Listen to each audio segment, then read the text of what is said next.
সবচাইতে বেশি জান্নাতে প্রবেশ করাবে যে আমল, বিষ্ণু বললেন, এক হচ্ছে আল্লাহর ভয়, আরেক হচ্ছে সর্বোত্তম আচরণ। প্রিয় ভাইরা, ইসলামের মেজাজটাকে চিনে নেন, ইসলামের এসেন্সটাকে বুঝে নেন। আমরা ভালো আচরণকে গুরুত্ব দিতে চাই না। অনেক নামাজি লোক দেখবেন নামাজ পড়তে পড়তে কপালে কালো দাগ ফেলে দিচ্ছে, বাসায় বউয়ের সাথে খারাপ আচরণ করে, খিটখিটে মেজাজের, প্রতিবেশীর সাথে শুধু ঝগড়া, কলিগদের সাথে ঝগড়া, মারামারি, দুঃসম্পর্ক, এরকম আছে না? নাই বলেন, আছে না? কিন্তু নামাজি, অনেক বড় হাজি, একদিনও কোরআন তেলাওয়াত মিস হয় না।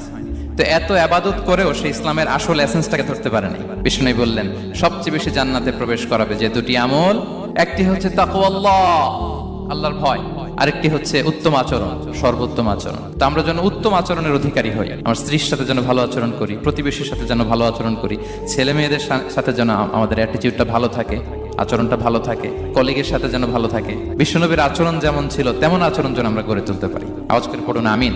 শুনানে আবু দাউদের এক